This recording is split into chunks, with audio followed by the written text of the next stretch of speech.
Hello all students, in this video we shall going to learn the long composition और long composition में है article, speech, database and debate and the report। तो सबसे पहले हम articles जो है जो जनरली न्यूज़पेपर में हम देखते हैं कि बहुत सारे लोग हैं वो आर्टिकल्स लिखते हैं बहुत सारे सब्जेक्ट पे। तो आज हम उसी के बारे में बात करेंगे बेस्ड ऑन वर्बल स्टिमुलेंट्स। अब based on verbal stimulant means क्या होगा कि कोई बोल रहा है और उसको आपने आपके आर्टिकल्स में यानी आपके आर्टिकल के तौर पे लिखा है। तो अब यहाँ पे आपको क्या करना है, वो एग्जाम्पल मतलब कि आपको जब भी एग्जाम में ऐसे आर्टिकल्स लिखने का क्वेश्चन में आएगा तब आप अपने आइडियाज़, कोई भी टॉपिक आपको दिया है, जैसे कि यहाँ पे एक टॉपिक है इम्पोर्टेंस ऑफ आउटडोर गेम्स, तो आउटडोर गेम्स पे आपके क्या आइडियाज़ हैं वो आप खुद लिख सकते हो। अगर आपके क्वेश्चन में दिया गया है कि इस कोई पर्टिकुलर व्यक्ति या पर्टिकुलर कोई ओलंपिक मतलब यहाँ पे गेम्स की बात करें तो ओलंपिक प्लेयर के बारे में आपको लिखना है, तो उसके बारे में आप लिखोगे, उसका नाम मेंशन करोगे और बाकी सारी जो चीज़ें हम आगे जैसे बढ़ेंगे वैसे हमें पता चलेगा। तो वर्बल इनपुट, तो सबसे पहले आर्टिकल हमें जनरली न्यूज़पेपर में देखने मिलते हैं, वो डिस्क्रिप्टिव होते हैं बहुत ज़्यादा और उसमें आर्ग्यूमेंट्स भी होती हैं क्योंकि वो एक सब्जेक्ट को अपने आइडियाज़ को वहाँ पे आप प्रेजेंट करते हो, अपना व्यू प्रेजेंट करते हो, उसमें आर्ग्यूमेंट भी आप लिख सकते हो। The verbal input may be includes in board hints, short outline और ओनली सजेशन ब्रिंगिंग। अब वर्बल इनपुट आप कहाँ कहाँ कर सकते हो, कुछ आउटलाइन करना है, कुछ आपको शॉर्ट में बताना है, तब आप वर्बल्स यानी कोई स्लोगन्स है, कोई पार्ट्स हैं, वो आप उसमें यूज़ कर सकते हो। And the visual input may be the form of the figure diagram, charts and cartoon, और आप उसमें विजुअल जो आपको इंक्लूड करना है, कोई चार्ट इंक्लूड करना है या फिर कोई कार्टून्स बनाने हैं, फिगर्स ऑफ बनाने हैं आपको, तो आप उसमें इंक्लूड कर सकते हो, पेंट कर सकते हो। The aim of the instant inserting on the input in the two folds. अब दो तरह से उसमें क्या क्या इंक्लूड किया जाता है टू फोल्ड्स में, to lay down the general outline for the development of the articles and the second one is the discourage framing. अब यहाँ पे क्या होगा कि आप जो भी लेआउट है आपके आर्टिकल का वो है आप जनरली आउटलाइन कर रहे हो उसको डेवलप करने के लिए आपके आर्टिकल्स को, और डिस्करेज फ्रेमिंग जो है वो कर रहे हो आप, कोई भी आपका आइडिया है या फिर आपका कोई भी पॉइंट ऑफ व्यू है उसको आप वहाँ पे डेवलप करने के लिए, या फिर किसी और का फ्रेमिंग है, पॉइंट ऑफ व्यू है, उसको आप यहाँ पे दिखा रहे हो आपके through. While writing an article की फॉलोइंग पॉइंट्स। अब कौन कौन से पॉइंट्स आपको याद रखने हैं जब आप आर्टिकल्स लिखते हैं। Then first is the study carefully the hints points given in the verbal input. Verbal input यानी कि जो बोला गया है, अगर आपने कहीं सुना है इस टॉपिक के बारे में तो आप ध्यान से उसको स्टडी कर लीजिए केयरफुली वेरी, कि आप जो आर्टिकल लिख रहे हो उसमें सूटेबल है या नहीं और आप क्या क्या लिखोगे, उसमें से आप क्या क्या लोगे अपने आर्टिकल्स में। Arrange the hints given in the order you want to develop them for the article। और फिर आप उन hints को, पॉइंट्स को अरेंज कर लीजिए कि आप कौन कौन से पॉइंट्स को पहले रखेंगे, उसके बाद आप कौन सा पॉइंट जो है वो डिस्कस करने वाले हो, कौन सा पॉइंट आप देने वाले हो, वो आप एक अरेंजमेंट है उसकी कर लेंगे। You may have some new ideas and view about this। आपके पास कोई नए आइडियाज़ होने चाहिए, कोई नया व्यू होना चाहिए, पॉइंट ऑफ व्यू इशू को देखने के लिए जो पहले किसी ने ना देखा हो।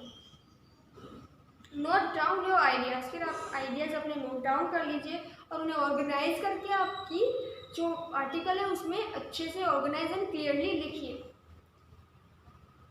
Coordinate your ideas with the given hints, now arrange them in the logical order, put your ideas under the different main heading। आप अपने आइडियाज़ को डिफरेंट हेडिंग भी दे सकते हो, अगर आपको अलग अलग पैरा में एक एक आइडिया डिस्कस करना है तो वो भी आप कर सकते हो। Now add सब point in the main point. Main point के अंदर भी आप बहुत सारे सब पॉइंट ऐड करेंगे। Develop each point in this systematic and logically manner. अब आप कोई भी आइडिया जो है वहाँ पे प्रेजेंट कर रहे हो या फिर पॉइंट प्रेजेंट कर रहे हो तो उसको लॉजिकली वे में एंड सिस्टमेटिक वे में आप लिखोगे। आगे है substantial argument if you are writing on the debatable point. अब आप कोई भी डिबेटियल पॉइंट पे यानी कि कोई ऐसा पॉइंट है या ऐसा कोई मैटर है जिसकी आप डिबेट कर रहे हो या फिर आपका पॉइंट ऑफ व्यू उसके अगेंस्ट दिखाना चाहते हो, तो आप वैसे सब्स्टिट्यूएंट्स लिख सकते हो, आर्ग्यूमेंट्स भी लिख सकते हो अपने आर्टिकल्स में। इंट्रोडक्ट द टॉपिक, मेन आइडिया और the main issue in the first few sentence, यानी कि आप जो पहले स्टार्ट किससे करेंगे, आपका main topic, main idea and the main issue पे, और धीरे धीरे फिर आप आपके न्यू आइडियाज़ और दूसरे पॉइंट ऑफ व्यू एंड सब टाइटल्स एंड सब पॉइंट पे जाएंगे। Your article must be and with your conclusion on the topic और इशू। आपका जो लास्ट में क्या होना चाहिए, कंक्लूजन होना चाहिए। आपने वो आर्टिकल लिखा, उसका कंक्लूजन क्या है कि आप किस पॉइंट पे लास्ट में एंड में पहुँचे, आपने ये डिसाइड किया, आपने इस इशू का जो है पूरा कंक्लूजन क्या आपने डिसाइड किया है, उसका आंसर क्या आया, वो आपको लास्ट में लिखना है। तो distribution of marks could be, अब यहाँ पे मार्क्स जो हैं आपको किस तरह से दिए जाएंगे, तो सबसे पहले फॉर्मेट, आपने अपने मेन पॉइंट, सब पॉइंट्स किस तरह से लिखे हैं, आपने अपना जो हेडिंग है वो किस तरह से दिया है, आपने किस तरह से उसको फॉर्मेट किया है, उसका 1 मार्क्स है। कंटेंट के 4 मार्क्स है। कंटेंट आप किस तरह से लिखा है, आपने अपनी ग्रामेटिकल मिस्टेक की है या नहीं की है, वो सारी चीज़ें देखने के बाद आपको उसके मिलते हैं 4 मार्क्स। फिर है एक्सप्रेशन, एक्सप्रेशन के भी 5 मार्क्स है कि आपने जो आइडियाज़ हैं आपका पॉइंट टू पॉइंट आपने लिखे हैं, सिस्टमेटिकल लिखे हैं, जो यहाँ पे मैंने आपको बताया उसके अकॉर्डिंग लिखे हैं। जो आपका मेन मोटो है, आपका जो एम है वो उसमें आपने उसको इंक्लूड किया है या नहीं किया है, आपने आइडियाज़ दिए हैं, कंक्लूजन दिया है, ये सब दिया है नहीं दिया है, किस तरह से लिखा है, रिफ्लेक्टिव कितना है, इफेक्टिव कितना है, वो सब जानने के बाद आपको 5 मार्क्स किसके मिलते हैं, एक्सप्रेशन के मिलते हैं। And the format include, format में क्या होता है, टाइटल और राइटर का नाम होता है, यानी कि टाइटल जो भी दे रहा है या फिर जिसने यहाँ पे आर्टिकल लिखा है उसका नाम होता है। जैसे कि मैंने यहाँ पे लिखा है, किसके द्वारा है, बाय श्रीजा है, उसके द्वारा ये आर्टिकल लिखा गया है। फिर कंटेंट में क्या होता है, value points related to topic, आप टॉपिक के रिलेटिव जो आपके पॉइंट्स है वो रखते हो। एंड एक्सप्रेशंस में क्या आता है, grammatical accuracy and spelling and coherence, relevance and the ideas and the style, कि आपकी स्टाइल, ग्रामेटिकल मिस्टेक है या नहीं, स्पेलिंग मिस्टेक है या नहीं, वो सारी चीज़ें देखते हैं। And the writing is the process which involves thinking, collecting ideas, developing them, organizing them in the draft form, revising the draft by editing the carefully and the critically. आपने उस पर क्रिटिकली थिंक किया है, फिर आपके ideas जो हैं आपने ऑर्गेनाइजली लिखे हैं, सिस्टमेटिकली लिखे हैं, वो सारी चीज़ें आपको राइटिंग सेक्शन में याद रखनी है। And the thinking the involves focusing on the subject, thinking about the topic and the idea associated with it. और आइडियाज़ किसके एसोसिएट होने चाहिए, टॉपिक के। आप और कोई बात नहीं कर सकते इसमें, क्या चलो बात आप गेम्स की कर रहे हो और इसकी गेम्स को छोड़ के आप कहीं और ही चले गए, तो ऐसा नहीं है। आप गेम्स की बात कर रहे हो, आउटडोर गेम्स की बात कर रहे हो, तो उसके अकॉर्डिंग ही आपके पॉइंट ऑफ व्यू होने चाहिए, उसके अकॉर्डिंग ही आपके आइडियाज़ होने चाहिए। फिर है collecting, ideas involves collecting many ideas of the subject through a brainstorming और discussions. It also means the gathering information from the various sources.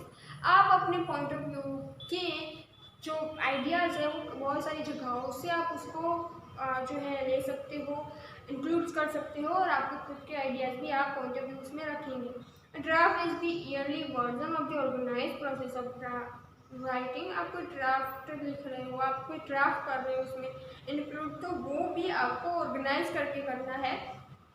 And revising the involves looking at the draft version carefully and critically, look at the draft from the readers point of view and the remove any phrases and sentences which are vague of the abstract.